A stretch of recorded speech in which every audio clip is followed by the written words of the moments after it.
자, 지금부터 우리 오늘 배웠던 내용 한번 좀 정리하는 시간 갖도록 해보겠습니다. 자, 1번 취득 당시 실질가를 확인할 수 없는 경우에는 매매 사례가액, 그렇죠, 여러분? 그 다음에 뭐죠? 감정가액의 평균액으로 가는 거죠, 여러분? 그 다음에 세 번째가 뭐죠, 여러분? 기준시가죠. 그래서 기준시가를 한다. 그럼 맞아, 틀려, 여러분? 틀렸죠? 반드시 주의해야 됩니다, 여러분. 환산 취득가액입니다, 여러분. 그래서 원칙적으로 기준시가는 나온다, 못 나온다, 여러분? 못 나온다. 그래서 여러분. 취득할 당시의 실질 거래가를 확인할 수 없다. 적용 순서는 매, 감, 환 이 세 가지고 기준시가는 나온다 못 나온다 여러분? 못 나옵니다 여러분. 이걸 자꾸 잘 못하는 분이 계신데 다만 양도 당시나 또는 취득 당시 실질 거래가를 확인할 수 없거나 인정할 수 없어. 누가? 관할 세무서장이 이거는 양도자고 그 다음에 이거는 관할 세무서장이 바로 무슨 조사? 여러분 추계조사. 그래서 여러분 항상 추계조사는 누가 하는 거고 그러면 세무서장이 하는 거고 이럴 때는 여러분 매, 감, 환 그죠 여러분? 그리고 여기는 뭐가 나온다 그러면 그렇죠 기준시가가 나온다는 거죠 여러분. 그래서 기준시가는 양도자가 일반적인 양도처 계산에 적용할 수가 없습니다.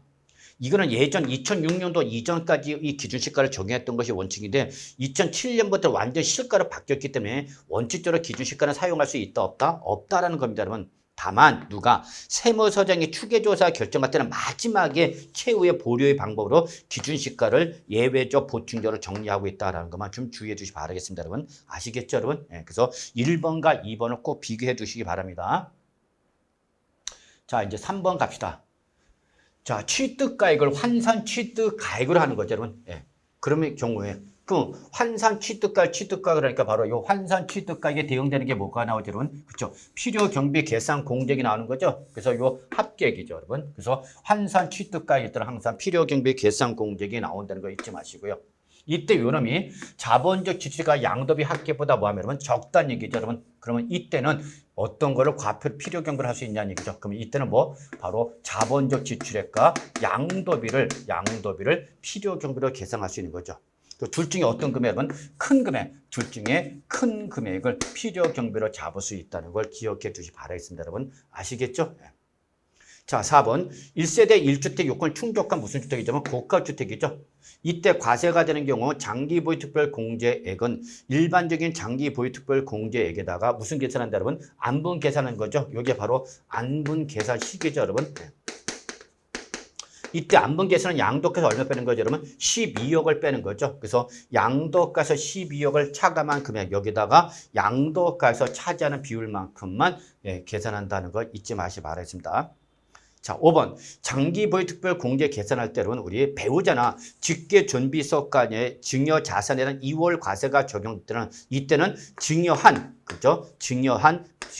증여자의 당초 취득일 여기부터 계산하는 거죠. 그래서 증여받은 날이 아니라 증여한 배우자나 직계존비속이 당초 취득한 날부터 보유 기간을 계산한다. 이게 바로 증여 2월 과세의 가장 중요한 특징이라는 걸 꼭 기억해 두셔야 되겠습니다, 여러분. 아시겠죠? 자, 그 다음에 이제 우리 6번, 7번 볼까요? 자, 2023년 이후에 거주자가 양도일로부터 소급해서 몇 년 이내에 그 배우자나 직계존비세로부터 증여받은 토지나 건물이나 시설물 이용회원권 또는 뭐가 있죠, 여러분? 바로 여기 하나 더 있죠, 여러분? 뭐, 여러분? 부동산을 취득하시는 권리죠, 여러분? 부동산을 취득하시는 권리 등을 특수관계 없는 자에게 양도했을 때는 이때는 증여 2월 과세를 적용하는 거죠. 이때 증여 2월 과세 적용은 올해 2023년부터 개정이 되었고 자 이제 몇 년 이내죠 여러분? 10년 이내죠 여러분. 그래서 요거를 좀 여러분이 확인해 두시기 바라겠습니다 여러분.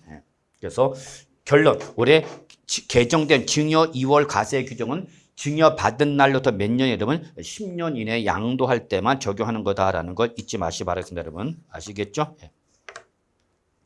자, 7번 양도소득이 있는 거주자와 그 특수관계에 있는 자와의 거래에 있어서 시가를 초과하여 취득하거나 즉 고가 양수죠 여러분 또는 시가에 미달하게 양도 저가 양도죠 여러분. 그러면서 조세 이 부담을 부당하게 감소시킨 거로 인정될 때는 그때는 그 취득가 또는 양도가액을 뭘로 계산하는 거죠 여러분? 이때는 실질 거래가액이 아니라 뭘로? 시가로 계산한다. 이게 부당행위 계산 부인 규정 즉 고가 양수 저가 양도의 가장 중요한 특징이 원래 양도 차익은 뭘로 계산하는 원칙인데 실질 거래가액에서 양도 차익을 계산하는 것이 원칙인데 뭘 적용하면 부당행위 계산 부인 규정을 적용할 때는 실질 거래가액이 아니라 뭘로 계산한다 여러분? 시가로 계산하는 거다라는 걸 꼭 좀 기억해 두시기 바라겠습니다. 아시겠죠 여러분?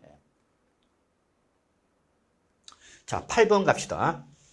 2021년 6월 1일 이후에 양도하는 1년 미만 보유한 주택이나 조합원 입주권이죠, 여러분. 그래서 주택이나 조합원 입주권을 양도를 하면서 우리 뭐 1년 미만을 보유했다. 그러면 이때는 몇 프로죠, 여러분? 이때는 70%라는 거 잊으시면 안 되는 거죠, 여러분. 그래서 꼭 좀 기억해 주시기 바랍니다. 그래서 특히 여러분 주택이나 입주권 또는 분양권은 보유 기간에 따라서 그죠, 여러분?